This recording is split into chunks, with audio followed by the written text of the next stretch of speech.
We've talked about discrete logarithms.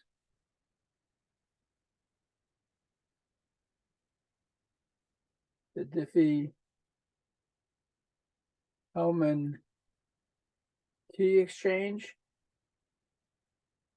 and the El-Gamal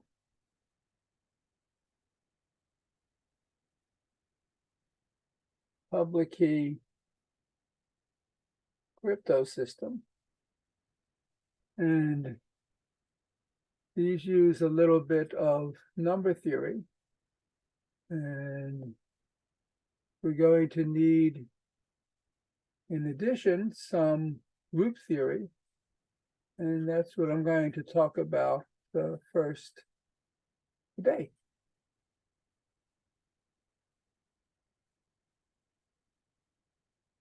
So what I'm talking about today is section 2.5, which is on group theory. So what is a group? A group in algebra, this is algebra in mathematics, is a set with the binary operation. That means given any two operations, you can construct a third. Sometimes it's written as multiplication. Sometimes it's written as addition. There are other ways you could write it, but it's some binary operation, which for the definition I'll denote by just star. It satisfies certain properties. First of all, it's associative. So if you multiply A and B and then multiply that by C, that's the same as multiplying A with B times C. This is for all, well, the set G, for all elements A, B, is C in the group. It's associative. Second, there exists an identity element, call it E, in the group, with the property that if you multiply any element by E on the left or the right, it doesn't change. And third, every element has an inverse. So given an element A in the group, there exists an element B in the group such that A times B and B times A equals the identity. That's all a group is. There's some addition or multiplication that satisfies all these properties, and the usual addition and multiplication of integers, no, sorry, not of integers, of rational numbers, real numbers, complex numbers have these properties. Addition of integers have these properties, and so forth. Right? And we say the group G is called commutative or abelian. They mean the same thing. If the order of multiplication doesn't matter, A times B and B times A are the same for all A and B in the group. And non-commutative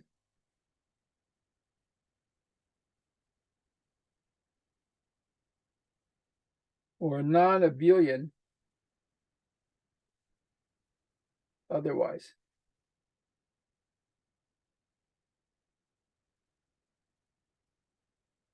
And G is finite, a finite group. If just the number of elements in G, which is what this means, is less than infinity. So for example, Z with addition is not finite, it's infinite. Z mod MZ, or ZM, under addition, is finite. So there are finite groups and there are infinite groups.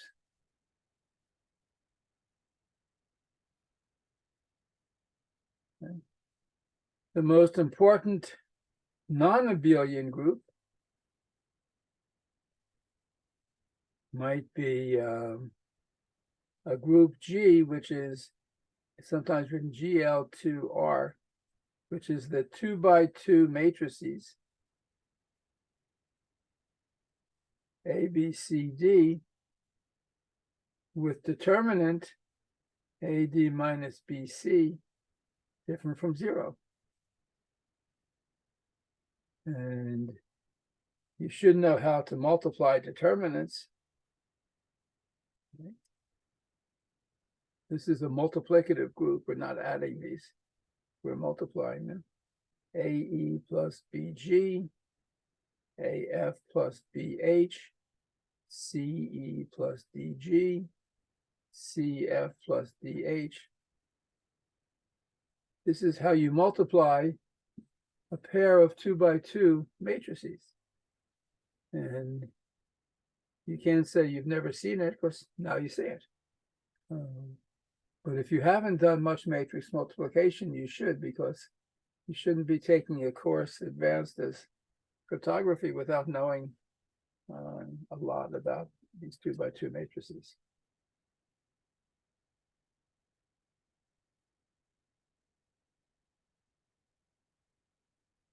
So what's very important is the notion of the order of an element in a group. So first of all, the order of a group G is just denoted this, which is the number of elements in G. Could be finite or it could be infinite. We say that an element A in a group G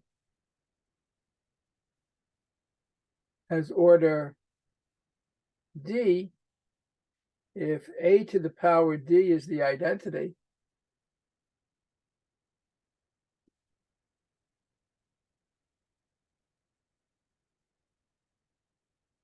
and D is the smallest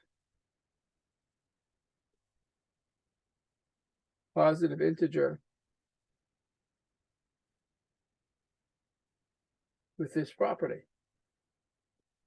Now, not every element has an order. For example, if you take the group G to be the real numbers, if you let A equal 2, this does not have finite order, because if you start taking the powers of 2,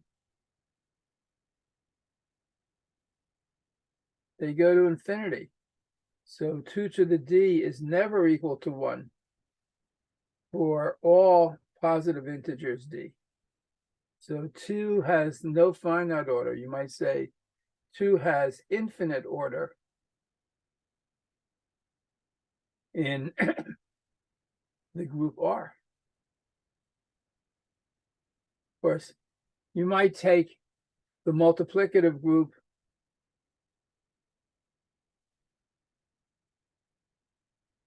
FP star.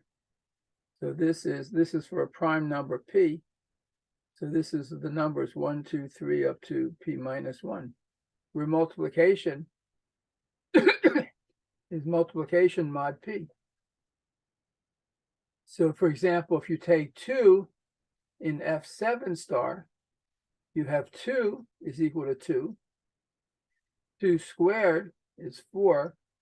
2 cubed is 7. Sorry, yes, 2 cubed is 8, which is congruent to 1 mod 7. So 2 cubed is equal to 1 in the field with 7 elements. This is the multiplicative group of numbers relatively prime to 7. 2 cubed equals 1. So 2 has order 3, in this finite group.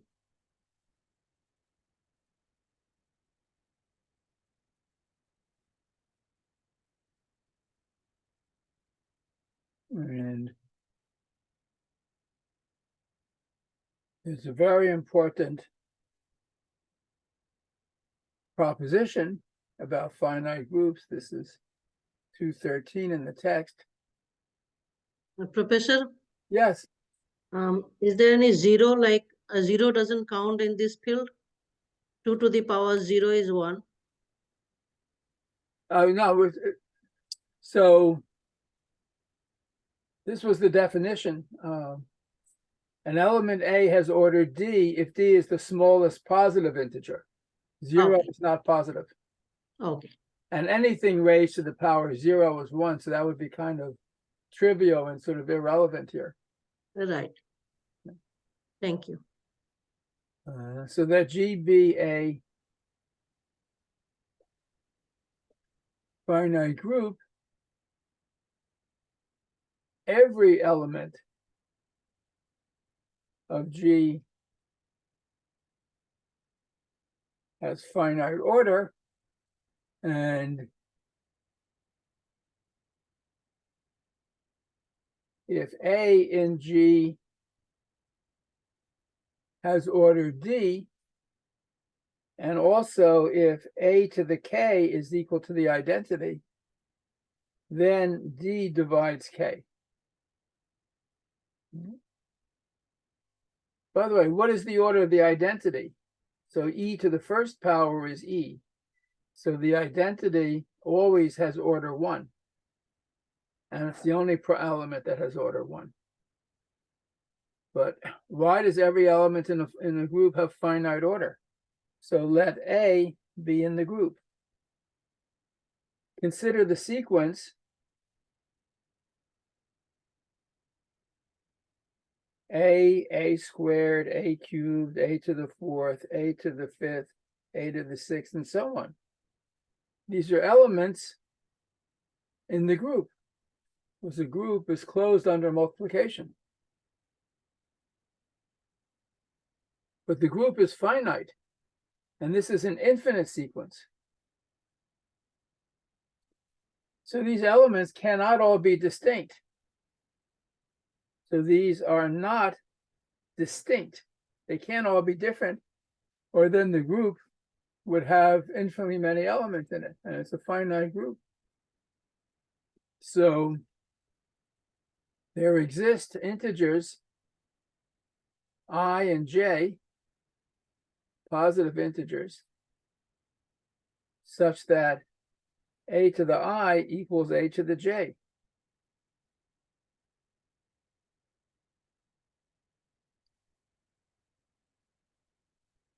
So then you multiply this by the element a to the minus I. You get a to the minus I times a to the I is a to the minus I times a to the j. This is a to the j minus I. This is a to the 0, or the identity. So a to the j minus I is positive. So I is less than j. A to this positive power is equal to the identity. So A has finite order. Okay. That's a very, very, very nice argument. Let me repeat it, in fact, because it is so important. So G is a finite group. A is an element in G. So consider the sequence of powers of A squared, A cubed, A to the I plus 1, A to the J plus 1, and so on forever. This is an infinite sequence.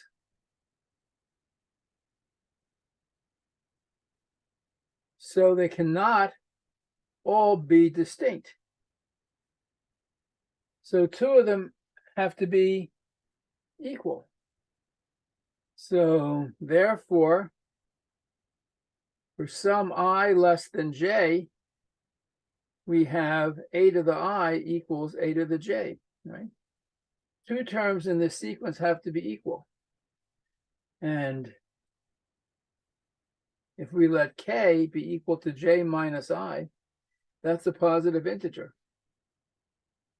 So we have a to the I is a to the j, which is a to the I plus k, right? This says that I plus k equals j, which is a to the I times a to the k.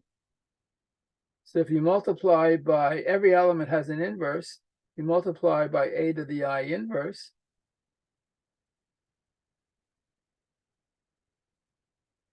a to the I times a to the I inverse is the identity. So this is the identity times a to the k, or a to the k. So a to the k, this is a positive power of k, and it's equal to the identity. So a has finite order.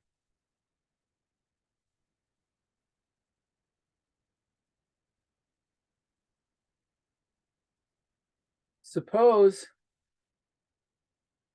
a to the k is equal to e for some positive integer k. Let d be the order of a in G.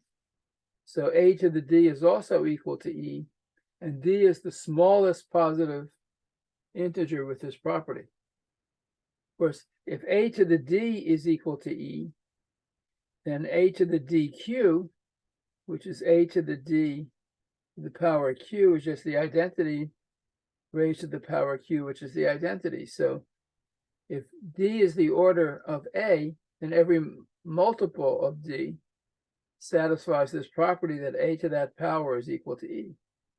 And I claim this is the only way you get a power of a equal to the identity. So suppose a to the k is equal to e, and divide k by d. So k, if you divide it by d, you get a quotient q and a remainder, and the remainder is strictly less than d. So we just use the properties of exponents, a to the k, that's a to the dq plus r, that's a to the dq times a to the r. A to the dq is a to the d to the q times a to the r. A to the d is the identity times a to the r. The identity raised to a power, which is just the identity. So we get a to the r. So we have that a to the k, which is the identity, equals a to the r, which is also the identity. But what is r? It's a number between 0 and d minus 1. It's strictly smaller than d. But d is the smallest positive integer such that a to the d equals the identity. So r is smaller than d. It cannot be positive. It has to be 0. So if r is 0, then k equals dq. So if a to the k is the identity, then k must be a multiple of d. Right? That's what this says. Okay. This is a very important argument in group theory.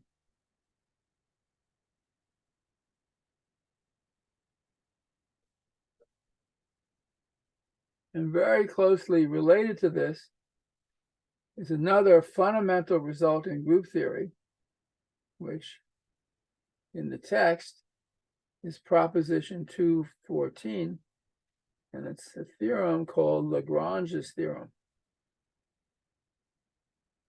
after a great French mathematician of the 18th century. Let G be a group that is finite group, and let A be an element of G, then the order of A, the smallest power of A, equal to the identity, must divide, the order of A divides the order of the group.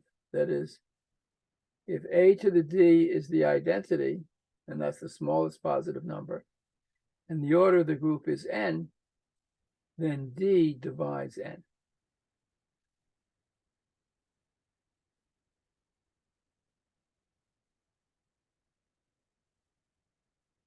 Or another way of saying this is equivalently,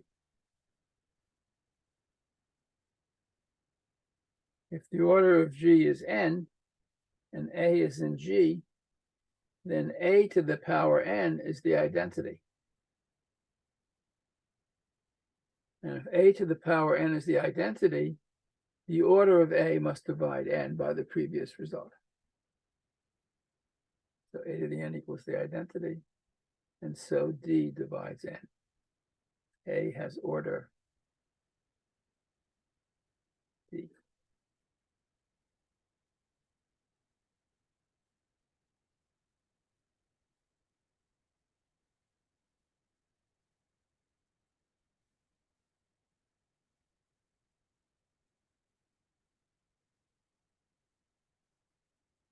So what is a proof? Well, there are lots of proofs, but this is a proof in the case that G is an abelian group, commutative group.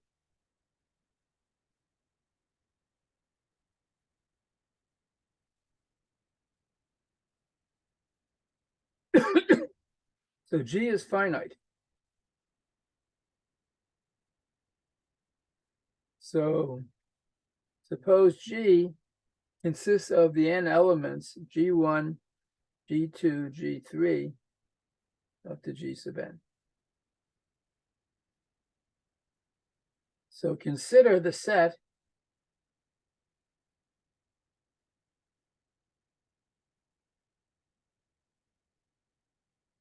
you get by multiplying every element in this set by A on the left, AG1, AG2, AG3, up to AGN. I claim these are distinct elements. Why are these distinct? Because if AGI equals AGJ, then multiplying by A inverse AGI equals A inverse AGJ. This is GI, and this, because these cancel, and this is GJ. So these are distinct. But a group, if a group has n elements, then any subset with n elements is the whole group. So the set G1, G2 up to G sub n is equal to the set AG1, AG2 up to AG sub n. In a different order, perhaps, but they're the same set of elements.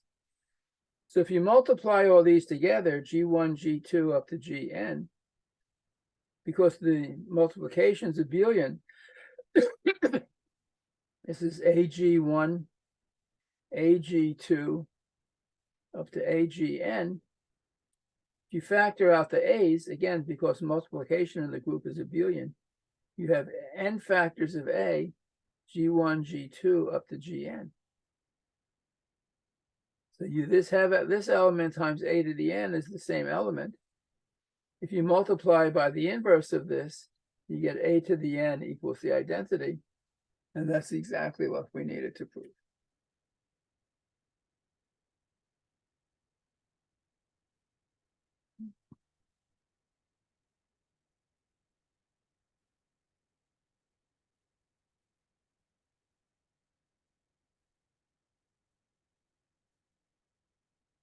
Okay.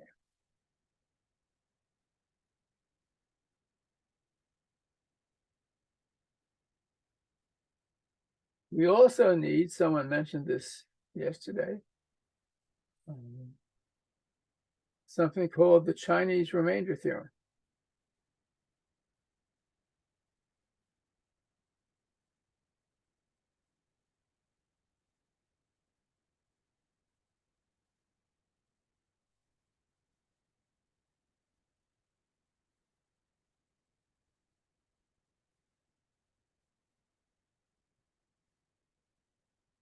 So for the Chinese remainder theorem, we have the following problem.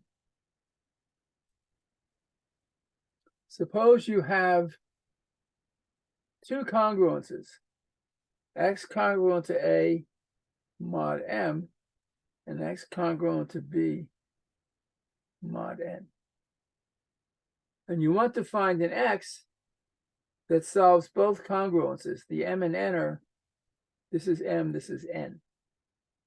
So for example, maybe you want to satisfy x congruent to 0 mod 4 and x congruent to 2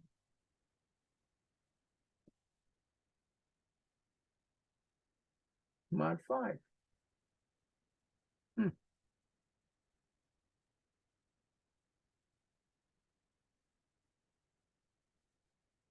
Can we solve that congruence?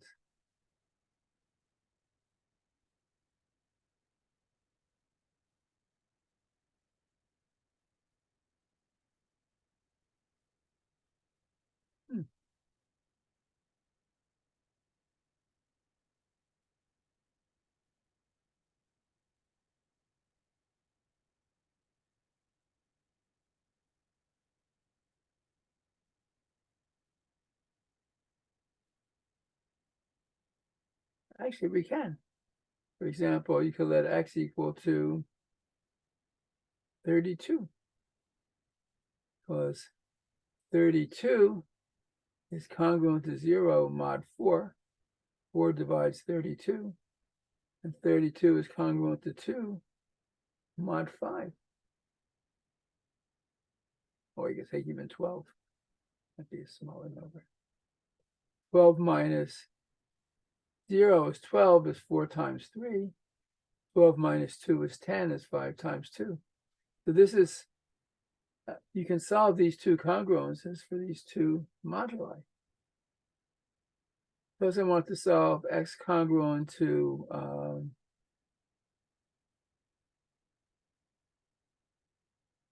0 mod 4 and x congruent to 1 mod 6. See, that's harder. Why is it harder? Well, if x is congruent to 1 mod 6, then x is 1 plus 6 times something, y. Which means x has to be odd. But if x is congruent to 0 mod 4, then x is 4z, and x has to be even. And the number cannot be even and odd simultaneously. So this pair of congruences has no solution. It means a simultaneous solution. So it's not quite so obvious under what circumstances you can and at what circumstances you cannot solve a pair of congruences. Let's see. Here's an example in the text. Suppose x congruent to 1 mod 5, x congruent to 9 mod 11. So 9 solves this congruence, but not this one.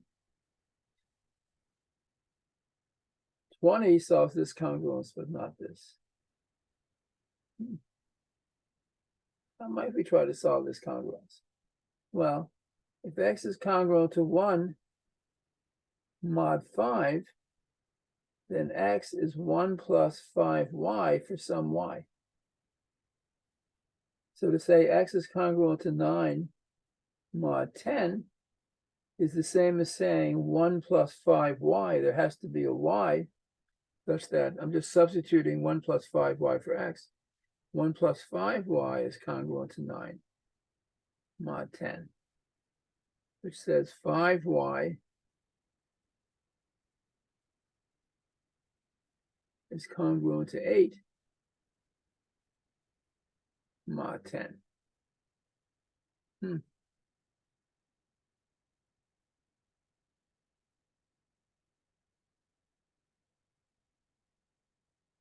Is this possible? Oh, that's an interesting question. Can we solve this congruence?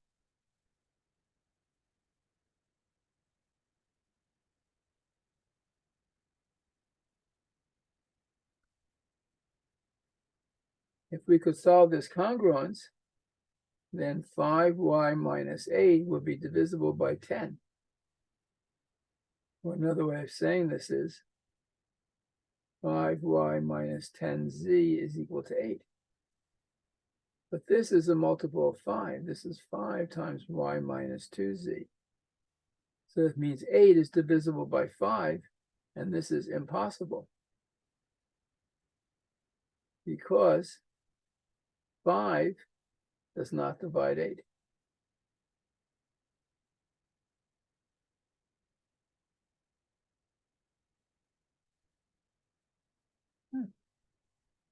So another impossibility. What's going on? So this is the Chinese remainder theorem, CRT.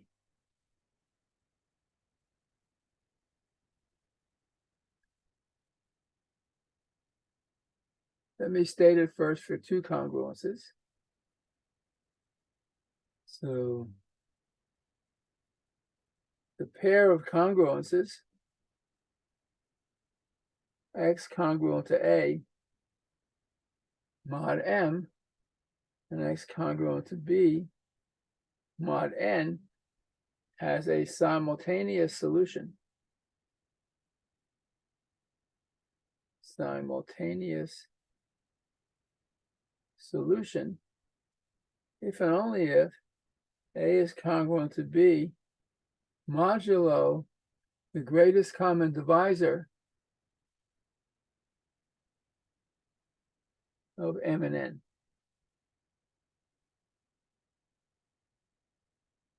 Let's see, why is that? Proof.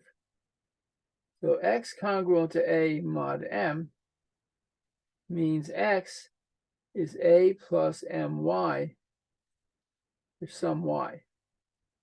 So if there is a solution of these two congruences, you can always write X in the form A plus MY, and this has to satisfy the second congruence. Therefore, A plus MY has to be congruent to B mod N, which means MY is congruent to B minus A mod N.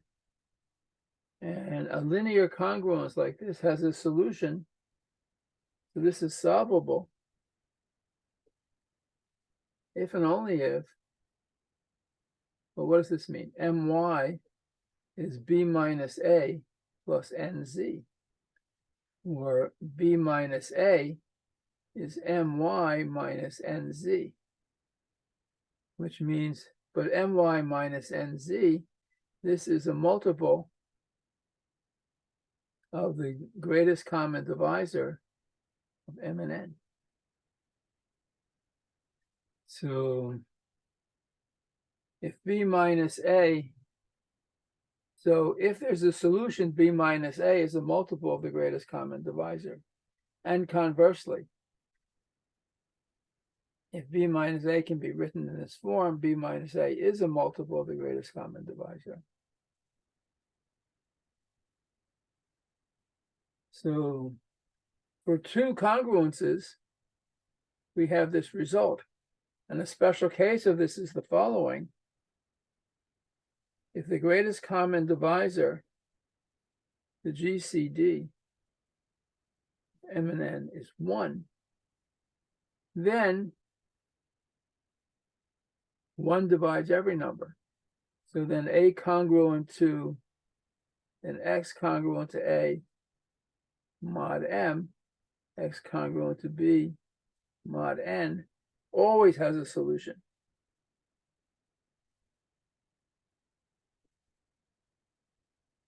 So if your moduli are relatively prime, every such pair of congruences has a solution. So if I pick some numbers at random, I don't know, x congruent to 7 mod 13, x congruent to -5 mod 17.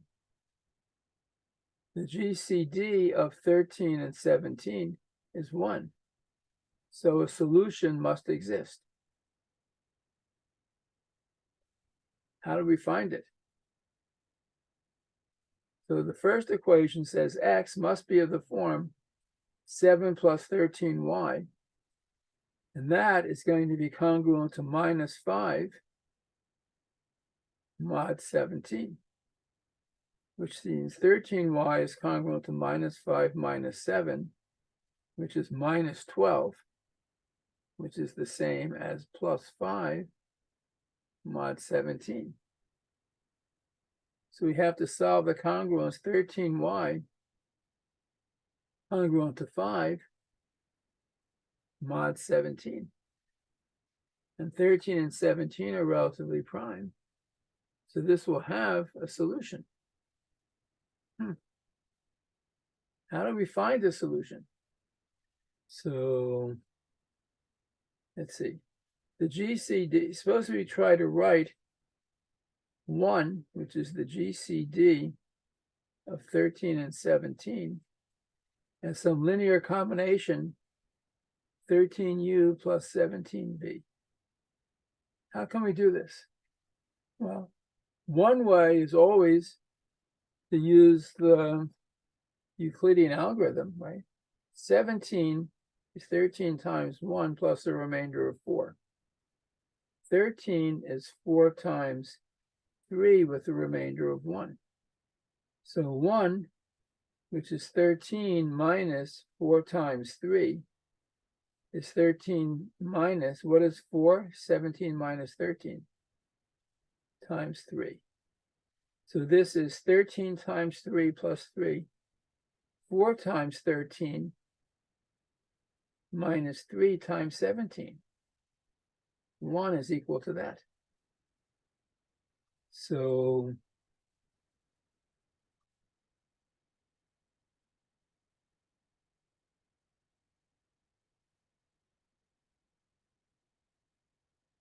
So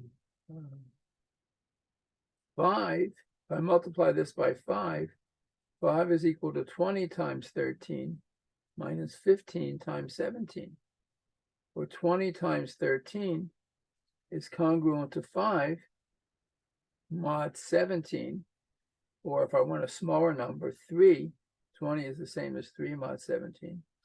3 times 13 is congruent to 5 mod 17. So I can take y, or 13 times 3 if you like. I can take y equal to 3. And if y is 3, x is 17 plus 13 times 3, which is, 7, which 7 plus 39, so x equals 46. So this claim tells us that 46 should be a solution. So let's check. 46 minus 7 is 39, is 13 times 3. So 46 is congruent to 7 mod 13. That checks. 46 minus 5 is 46 plus 5 is 51, which is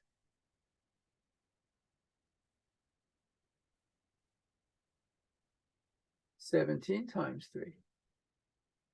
So 46 is congruent to -5 mod 17. So that checks. So x equal 46 works. X equal 46 is in fact the unique smallest solution of this congruence. That's kind of interesting.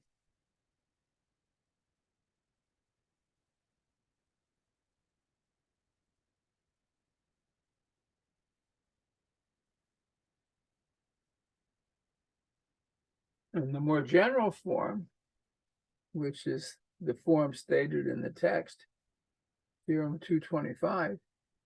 So this is the Chinese remainder theorem for us. that M1, M2 up to M sub k be pairwise relatively prime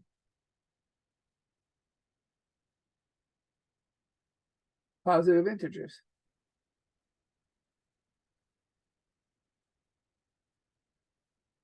So pairwise relatively prime means if you take any two of them, Mi and Mj, the greatest common divisor is 1 for all I and j different.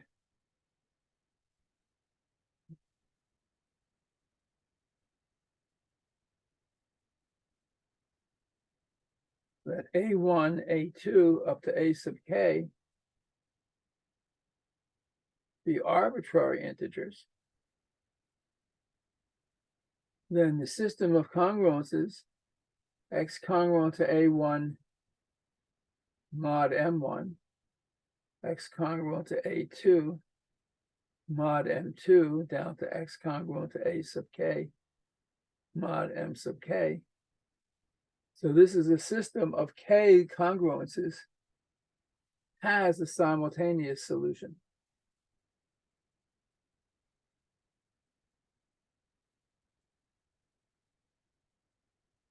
Okay. So if you have pairwise relatively prime moduli, no matter how many there are, there's always a solution.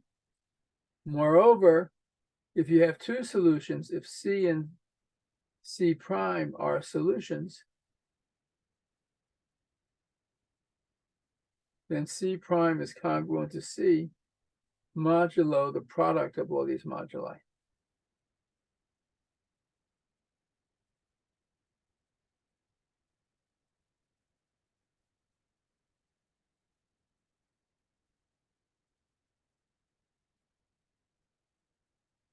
And the proof is by induction on K. So for K equal 1, you're just solving the congruence x congruent to A1 mod M1. And one solution is just A1 because everything is congruent to itself. So for K equal 1, it's kind of trivial. For K equal 2, x congruent to A1 mod M1, x congruent to A2 mod M2. I already proved this a moment ago. So it's true also for two congruences. So suppose we can solve a system like this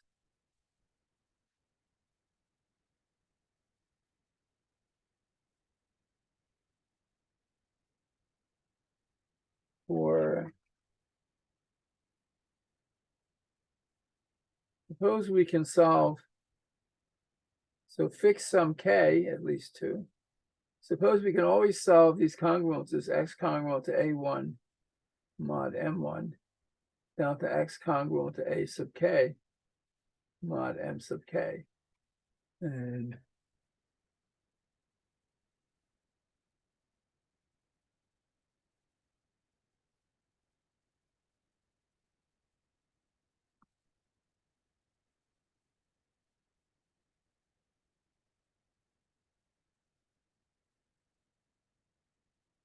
so suppose you can always solve k congruences. And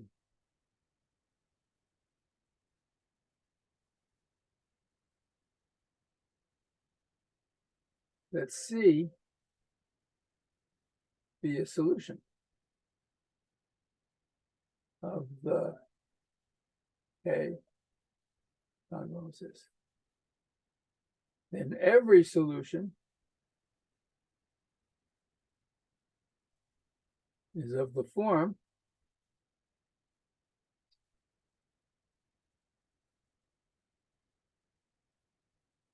C plus M1, M2 up to M sub k times y.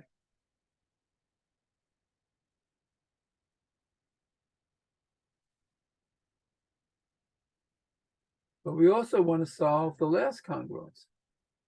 So and we try to choose y so that C prime is also congruent to AK plus 1 mod MK plus 1. That's the same as saying C plus the product of the first K moduli times Y is congruent to AK plus 1 mod MK plus 1. Or M1 up to M sub K times Y is congruent to AK plus 1 minus C, this number, modulo MK plus 1. But the condition that the moduli are pairwise relatively prime means that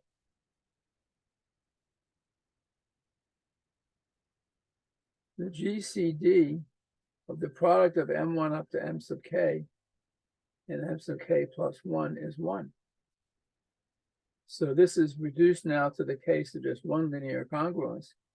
So this congruence has the solution Y, and we're done.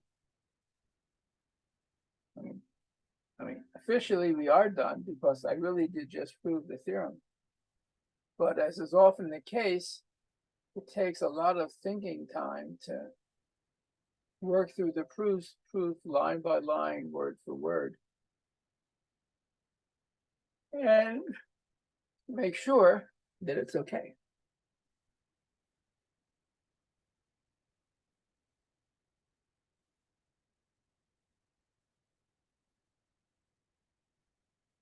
Let's look at an example.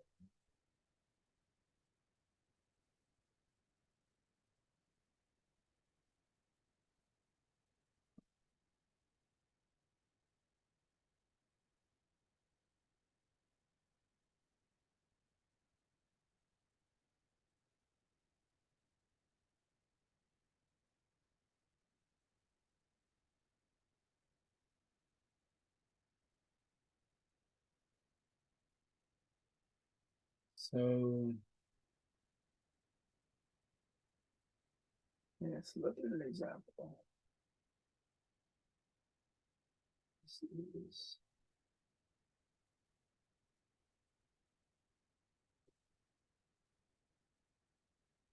page 11.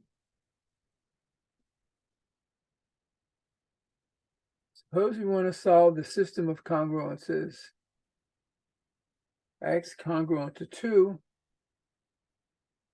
mod 3, X congruent to 3 mod 7, and X congruent to 16, X congruent to 4 mod 16.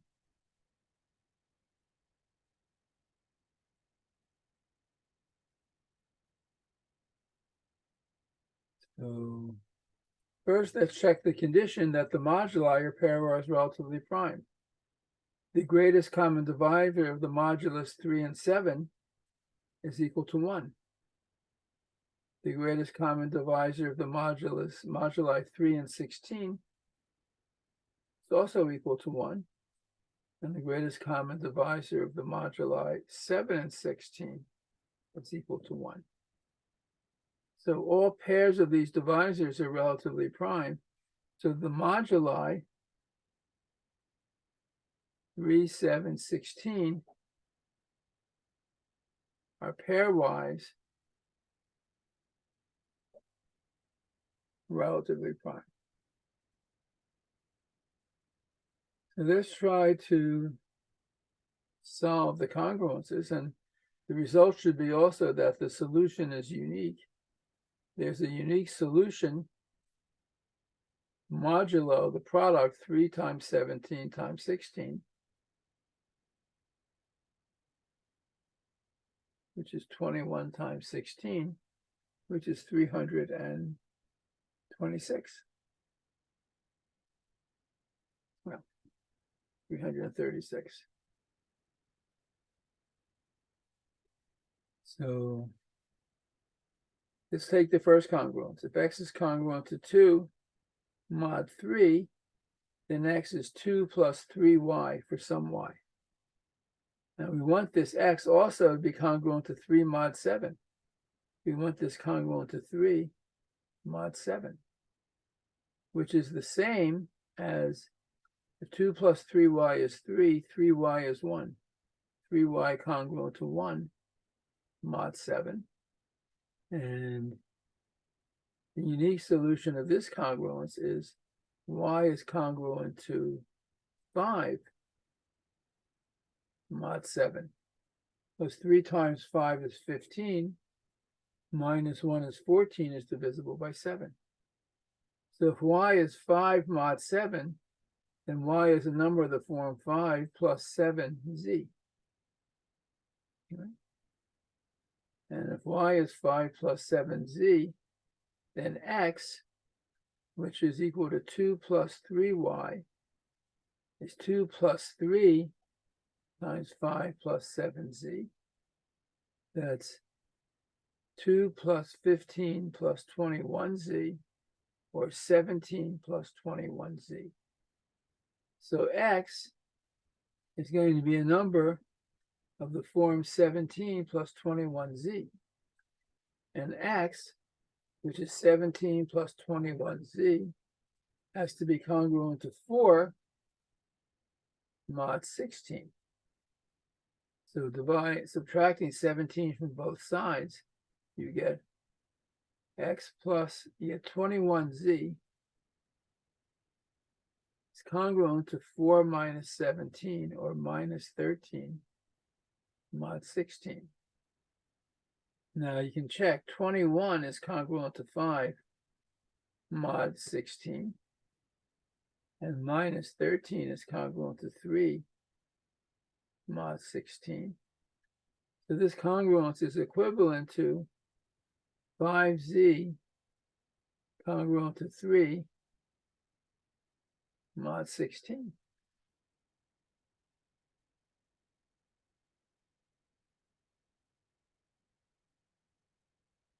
And if you look for a solution of that, you can check that z congruent to 7 mod 16 is a solution. Because 5 times 7 is 35. 35 take away 3 is 32, and 32 is the multiple of 16. So z is some number of the form z plus 16w. And what is x?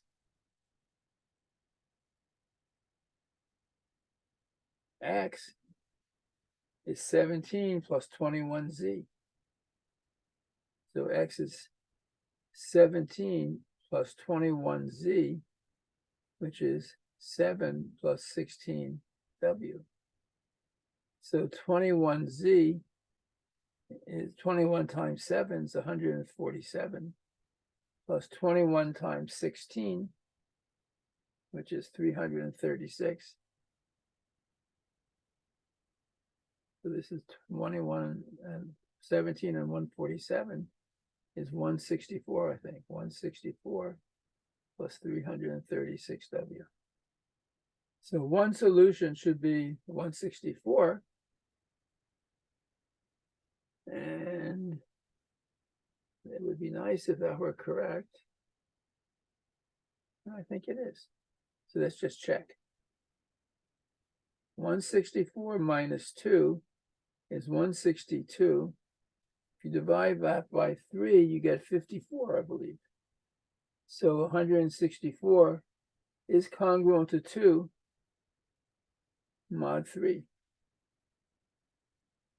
That's the first congruence that we have to check. 164 minus 3 is 161. If you divide 7 and 161, it goes exactly 23 times. So 164 is congruent to 3 mod 7. So we check the second congruence. And the third that had to be satisfied, 164 minus 4 is 160, which is easy to see is 160 times 10. So 164 is congruent to 4 mod 16. And the third and final congruence is satisfied. So we satisfy this whole system of congruences. So this is a nice piece of arithmetic using the Chinese remainder theorem.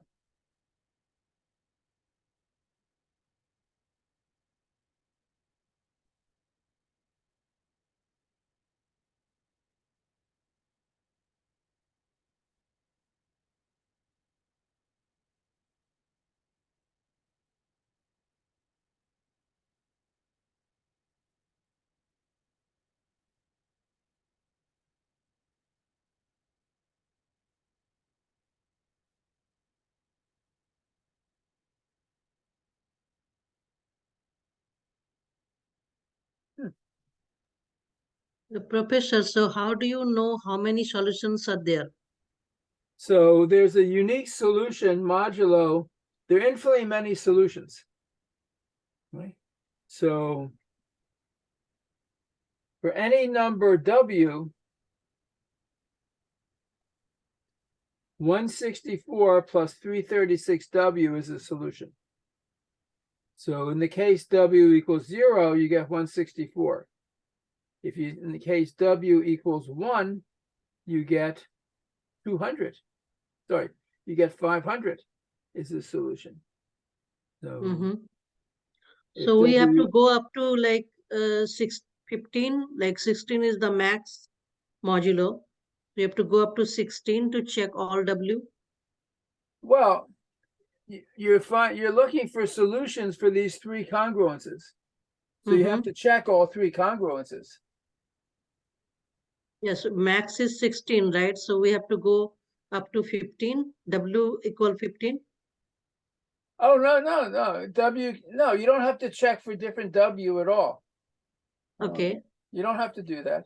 So in the test, I can just If write W down. is 1,000,000, you have a solution, but that's irrelevant. You want Okay. to find all solutions. All Okay. solutions are all numbers of the form 164 plus a multiple of 336. So 336 is the product of these moduli. So 336 is 0 with respect to all three moduli. The important thing is you found one particular solution, 164, which is a particular solution of these congruences. Okay. But you don't have to try different values of W. Okay. Thank you.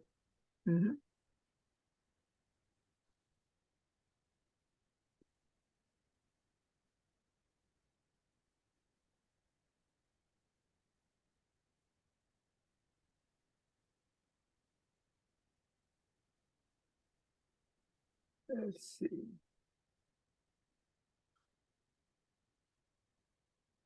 Let me move ahead for a little bit.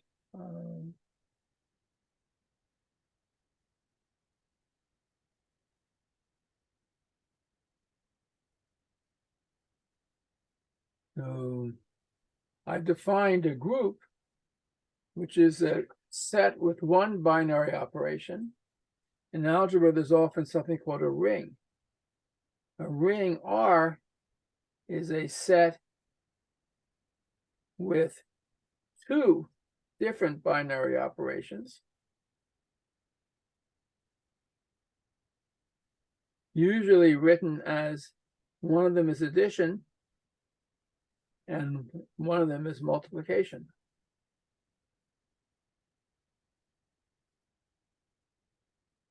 Satisfying the following properties, such that R with addition as the binary operation is an additive abelian group. So we write the identity under addition usually as 0. Second, the multiplication is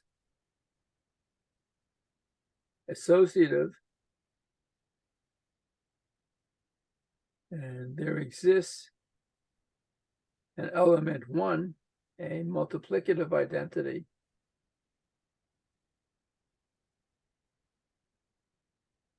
call it 1 instead of E. And we have distributive laws. A times B plus C is AB plus AC, and A plus B times C is AC plus BC. So a set where you have addition and multiplication is a ring if it satisfies these properties. And the foremost example is just the ordinary integers. 1 minus 1, 2 minus 2, and so forth. You can add and multiply, and all these nice properties are satisfied. So the ring R is a commutative ring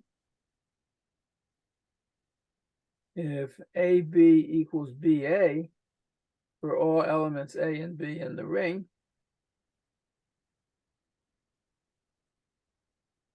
That is, the multiplication is commutative. And a commutative ring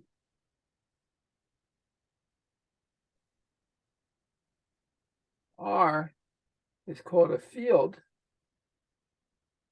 if R also has division. That is, you can multiply, you can divide any element by a non-zero element. You can never divide by 0, but there's some division that you have. So the real numbers, the complex numbers, and so forth, they all form fields.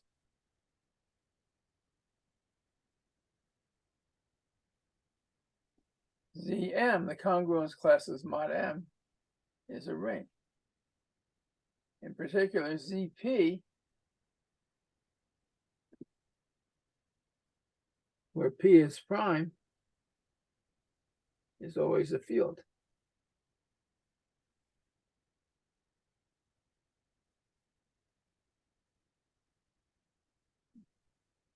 And in particular, many things that you do for integers, like the Euclidean algorithm, can often be extended to certain rings, in particular the polynomial rings over a finite field, or over any field, really.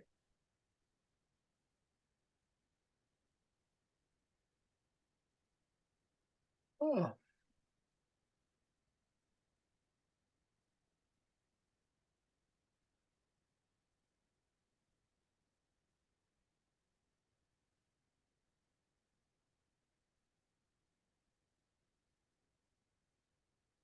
Okay, now,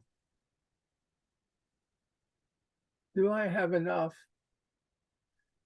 to talk about the RSA crypto system?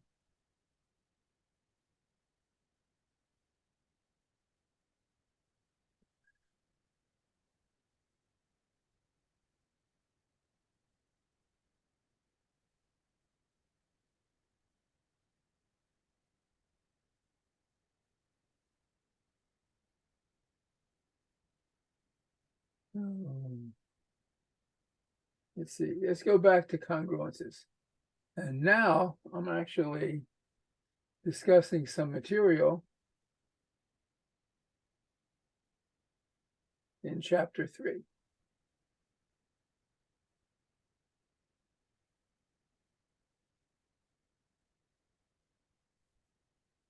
And I want to be talking soon about the RSA public key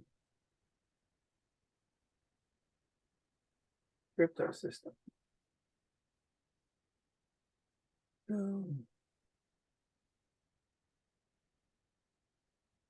There's a result in elementary algebra and number theory called Fermat's theorem. So one form of it says the following: if P is prime and A is not divisible by P, so A is not 0 mod P, then A raised to the power of P minus 1 is always congruent to 1 mod P. So you don't have to calculate this. This is the theorem. And there's a simple proof, which basically we did a little while ago. So the field with p elements has p elements. In that field, fp star, which is the numbers from 1 to p minus 1, that has cardinality p minus 1. And fp star is a multiplicative group. It's the multiplicative group of the field. And if A is in fp star, then by Lagrange's theorem, which says the order of an element of a group divides the order of a group, the order of A divides the order of fp star, which is equal to p minus 1. So the order of A divides p minus 1. So A to the p minus 1 has to be congruent to 1 mod p if the GCD of A and P is equal to 1. So that is Lagrange's and Fermat's remarkable theorem. And so this says that, yeah, oh, that's what it says. Okay.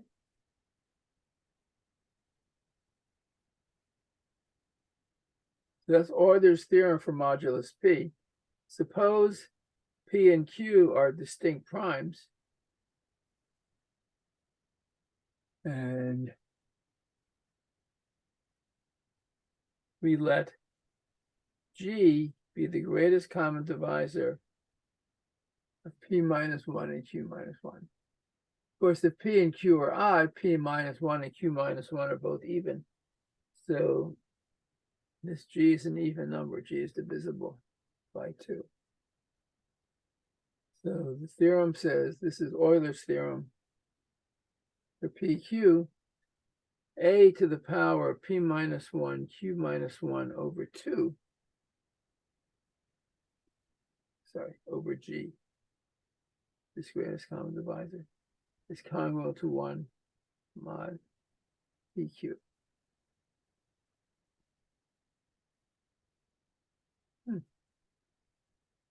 Okay.